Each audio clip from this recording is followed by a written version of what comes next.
Welcome back to our YouTube channel. Today our new topic is critical velocity. आज आपका topic है critical velocity. Easy topic है। इससे पहले कि हम इस टॉपिक को शुरू करें, जो बच्चे नए आए हैं हमारे इस यूट्यूब चैनल्स को सब्सक्राइब करें और हमारी हर एक वीडियो को शेयर भी करें। तो आज आपका टॉपिक है critical velocity. What is critical velocity, और उस क्रिटिकल वेलोसिटी की एक्सप्रेशन भी हम फाइंड आउट करेंगे। तो what is critical velocity? It is a maximum velocity of a liquid up to which a nature of flow of liquid remain streamline। यह हमारे पास लिक्विड्स की मैक्सिमम वेलोसिटी होती है जहां तक हमारे पास लिक्विड्स के नेचर का फ्लो स्ट्रीमलाइन रहता है। उसके बाद क्रिटिकल वेलोसिटी के बाद यह हमारे पास मैक्सिमम वेलोसिटी होती है। उसके बाद हमारे पास अगर वेलोसिटी थोड़ी सी भी बढ़ जाती है तो हमारे पास लिक्विड्स के नेचर का फ्लो चेंज हो जाता है और वो टर्बुलेंट में कन्वर्ट हो जाता है। तो वही यहां पर लिखा है मैंने, the maximum velocity of liquid up to which its flow remain streamline is called critical velocity. तो वही मैंने कहा आपको, यह हमारे पास मैक्सिमम वेलोसिटी होती है हमारे पास। जैसे हमारे पास इस ट्यूब में लिक्विड फ्लो कर रहा है तो ज्यादा से ज्यादा मैक्सिमम वेलोसिटी जो हम मैक्सिमम वेलोसिटी हमारे पास इसमें हो सकती है, इस लिक्विड में मैक्सिमम वेलोसिटी जो हमारे पास हो सकती है, उस मैक्सिमम वेलोसिटी को क्या कहा जाता है? क्रिटिकल वेलोसिटी कहा जाता है। उस मैक्सिमम वेलोसिटी के बाद, जब वो मैक्सिमम वेलोसिटी के बाद अगर आप वेलोसिटी और ज्यादा बढ़ जाएगी तो लिक्विड्स के नेचर का फ्लो जो है वो चेंज हो जाता है और वो आपका लिक्विड्स का नेचर जो है वो फिर क्या बन जाता है? वो टर्बुलेंट बन जाता है। तो वो जो मैक्सिमम वेलोसिटी होती है हमारे पास लिक्विड्स की, जहां तक हमारे पास लिक्विड्स का फ्लो स्ट्रीमलाइन रहता है, उसको क्या कहा जाता है? That is known as critical velocity कहा जाता है। और ये क्रिटिकल वेलोसिटी हमारे पास, इसी क्रिटिकल वेलोसिटी की एक्सप्रेशन हम निकालेंगे। हम ये जो हमारे पास क्रिटिकल वेलोसिटी जो होती है, जिसको हम वीसी से रिप्रेजेंट करते हैं, ये डिपेंड करता है, एक तो हमारे पास ये डिपेंड करता है ईटा पर। इसको क्या कहा जाता है? That is known as coefficient of viscosity of liquid. Eta हमारे पास क्या होता है? Coefficient of viscosity of liquid, इस पर डिपेंड करता है। दूसरा हमारे पास रो हमारे पास क्या होता है? Density of liquid. और तीसरा हमारे पास जो है डी पर डिपेंड करता है। डी क्या होता है हमारे पास? डायमीटर ऑफ ट्यूब की डायमीटर। जिस हमारे पास, ये हमारे पास ट्यूब है, इस ट्यूब में हमारे पास जो है लिक्विड फ्लो कर रहा है, तो इस ट्यूब के डायमीटर जो यहां पर लिखा है मैंने, इस ट्यूब के डायमीटर पर भी डिपेंड करता है क्रिटिकल वेलोसिटी। इसका मतलब क्रिटिकल वेलोसिटी इन तीन फैक्टर्स पर डिपेंड करता है।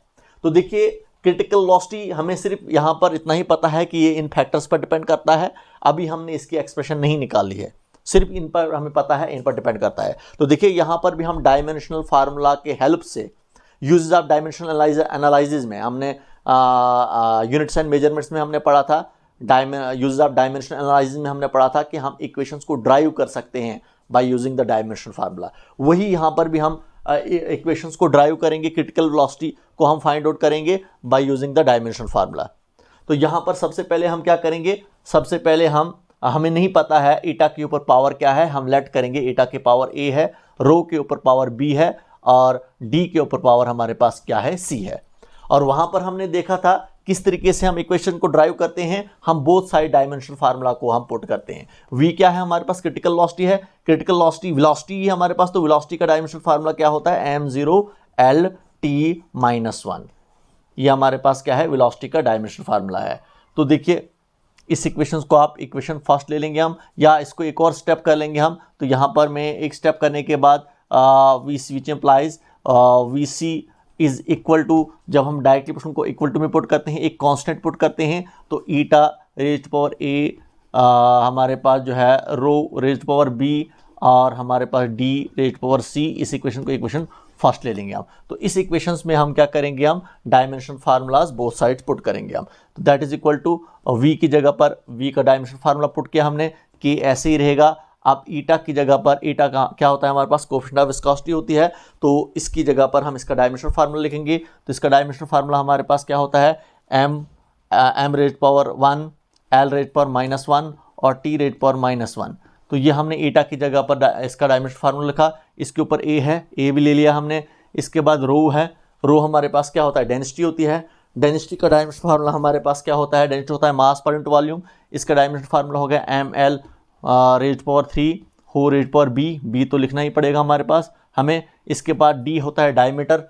डायमीटर क्या होता है, एक डिस्टेंस ही होता है, तो डायमीटर का डायमेंशनल फार्मूला क्या होगा, एल होगा, क्योंकि ये डिस्टेंस ही होता है। इसके ऊपर सी। तो ये हमने डायमेंशनल फार्मूलाज बोथ साइड्स हमने पुट किए। ये हमारे पास वेलोसिटी का dimensional formula that is equal to के ऐसे ही रहेगा, ईटा का dimensional formula, coefficient of viscosity का डायमेंशनल फार्मूला, इसके बाद डेंसिटी का डायमेंशनल फार्मूला, इसके बाद डायमीटर का डायमेंशनल फार्मूला। इसको अभी हम सिंप्लीफाई करेंगे हम, तो m0 l t-1 ऐसे ही रहेगा, l ऐसे ही रहेगा। तो देखिए यहाँ पर a पावर है m के ऊपर भी, l के ऊपर भी और t के ऊपर भी, तो क्या आएगा आपके पास m रेज्ड पावर -1 को a के साथ नोटेशन लेगी तो -a, l सॉरी m के ऊपर यहाँ पर पावर क्या है 1 है, तो 1 को a के साथ नोटेशन लेगी तो a। इसी तरीके से l के ऊपर पावर क्या है -1 को a के साथ नोटेशन लेगी क्या आएगा आपके पास -a। इसी तरीके से t रेज पावर -1 को a के साथ नोटेशन लगेगी तो क्या आएगा -a। तो पावर्स को पावर के साथ मल्टीपल करना है आपने। तो इसके बाद हमारे पास जो है यहाँ पर देखोगे आप m रेज पावर b, इसी तरीके से l रेज पावर -3 को b के साथ नोटेशन लगेगी तो -3b, और इसके बाद हमारे पास l रेज पावर c। तो ऐसे ही हमारे पास नेक्स्ट स्टेप आपके पास क्या आएगा m0 l t-1 के ऐसे ही रहेगा। इसके बाद देखो आप m यहाँ पर भी है, m यहाँ पर भी है, यहाँ पर m के ऊपर पावर क्या है a है, यहाँ पर m के ऊपर पावर क्या है b है, तो बेसिस से हम पावर साइड हो जाएंगी तो a प्लस b। इसके बाद है l, यहाँ पर l के ऊपर पावर क्या है -a, इधर l के ऊपर पावर क्या है -3b, और इधर l के ऊपर पावर क्या है c है तो +c। इसी तरीके से t है आपके पास, m भी हो गया, l भी हो गया, अब t है हमारे पास, तो t यहाँ पर t के ऊपर पावर क्या है -a। अब यहाँ पर आगे हमारे पास है कहीं t नहीं है t, तो ये आपके पास आ रहा है t रेज पावर -a। अब आपने डायमेंशंस को बोथ साइड कंपेयर करना है, तो देखिए कंपेयरिंग डायमेंशंस बोथ साइड्स। तो यहाँ पर m के ऊपर पावर क्या है, क्योंकि हमने अब यहाँ पर a b c है ना, a b c की वैल्यू को हमने फाइंड आउट करना है, और वो इस इक्वेशन फर्स्ट में पुट करना है, आपके पास क्रिटिकल वेलोसिटी निकल जाएगी। तो comparing the dimensions both sides, यहाँ पर m के ऊपर पावर क्या है a प्लस b, तो राइट साइड लेफ्ट साइड में देखो आप m के ऊपर पावर क्या है 0, तो a प्लस b किसको लाया आपके पास 0 के को लाया। इसके बाद हमारे पास l के ऊपर पावर क्या है -a -3b प्लस c, ये l के ऊपर पावर है। यहाँ पर l के ऊपर पावर क्या है, जिसके ऊपर कुछ नहीं होता है 1 होता है, तो ये आपके पास 1 के इक्वल आया। इसके बाद यहाँ पर देखिए हमारे पास t के ऊपर पावर क्या है -a, और इस साइड t के ऊपर पावर क्या है -1, तो देखिए यहाँ से हमारे पास जो है a की वैल्यू निकल गई, a = 1, क्योंकि minus get cancelled, a = 1, a निकल गया आपके पास। देखिए यहाँ से आपका b निकाल सकता हूँ मैं, a तो आपका फाइंड आउट हो गया, अब b निकालेंगे हम। a की जगह पर a की वैल्यू a किस इक्वल है 1 के इक्वल है, 1 + b = 0, तो आपके पास यहाँ से आपके पास b की वैल्यू निकलेगी। देखिए ये b इधर रहेगा, ये b इधर रहेगा, ये +1 जब इक्वल टू के उस साइड चले जाएगा तो -1 में कन्वर्ट हो जाएगा। देखिए हमने a की वैल्यू भी निकाली, b की वैल्यू भी निकाली। अब हम निकालेंगे वैल्यू किसकी, c की वैल्यू निकालेंगे हम। c की वैल्यू जब निकालेंगे तो इसको हम यूज़ करेंगे, इस इक्वेशन को यूज़ करेंगे हम। तो माइनस a की जगह पर a की वैल्यू किसके इक्वल है 1 के इक्वल है, -3b है हमारे पास, b की जगह पर b की वैल्यू कितना है -1। इसके बाद हमारे पास जो है प्लस c मुझे नहीं पता है, दैट इज इक्वल टू किसके इक्वल है, ये 1 के इक्वल है। तो देखिए हमारे पास -1 ऐसे ही रहेगा, माइनस हो गया प्लस, 3 1 जार 3 +3 plus c that is equal to 1, तो प्लस माइनस होता है माइनस, +3 में से 1 निकाल देंगे तो क्या आ जाएगा 2 + c = 1, तो c = 1, ये +2 उधर चले जाएगा तो -2 में कन्वर्ट हो जाएगा, तो c माइनस प्लस होता है -2 में से 1 निकाल देंगे तो -1 आपके पास आ रहा है। तो देखिए हमने a की वैल्यू भी निकाली, b की वैल्यू भी हमने निकाली, और c की वैल्यू भी निकाली।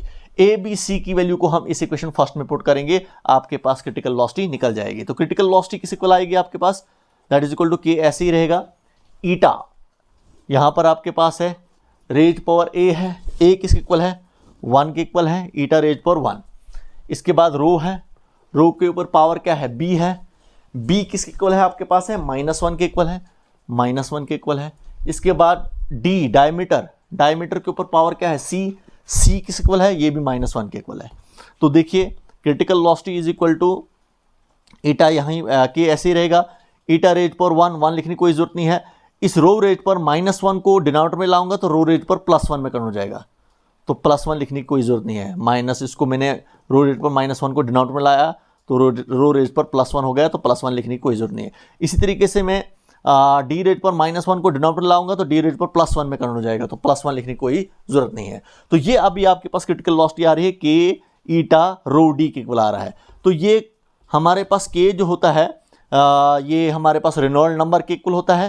के किसको होता है, ये रेनॉल्ड नंबर के इक्वल होता है।